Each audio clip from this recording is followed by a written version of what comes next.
us do it or be down like at that retirement center by the church and have somebody else that you don't know take care of you? What I'd like is if it was ideal, Walt would be living and he and I would be in Hawaii or Paris or someplace. But that didn't work real good. So now I love my kids. I don't hate any of them. But when you get old, it's hard to have somebody tell you, Mom, you gotta do this, Mom, you gotta do that. Did I do that to you kids? Probably. You had 6 of us. Maybe I taught them too well.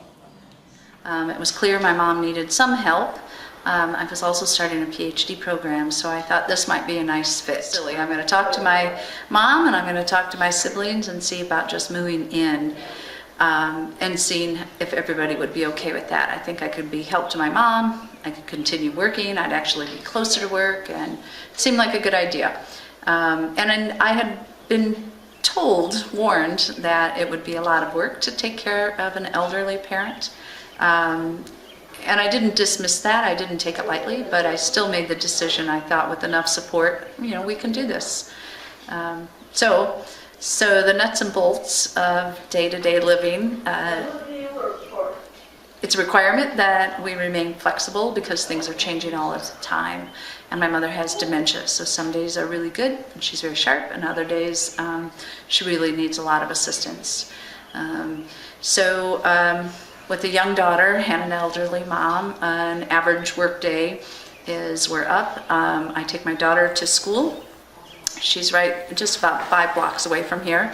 So I get her squared away at school, then I come back and I get my mom up and bathed and whatever needs to be done there. She needs a lot of prompting to get dressed. So I used to just be able to say, come on, we gotta get going, but now I have to make sure she puts everything on in the right order. Then I take her up to St. John's, and then I zip off to work. And then after work, I pick up Andrea first, and my mom rides the Collinsville shuttle home, and she's usually very hungry and tired when she gets home at 4:15, 5 o'clock.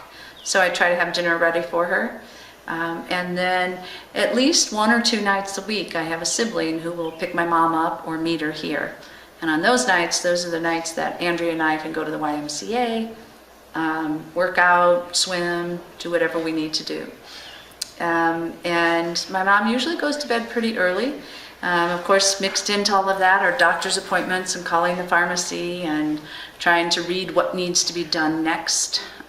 The thing that you have to really work at, for me, that's work, is to try to keep her engaged. It's really easy to just say, oh, you're tired, oh, okay. But that doesn't serve her well. And so if I can keep her talking and reminiscing and visiting with neighbors, she just seems to be so much happier, and she's sharper mentally when she's engaged. But like I said, there's this real tendency to just kind of slow down and almost isolate,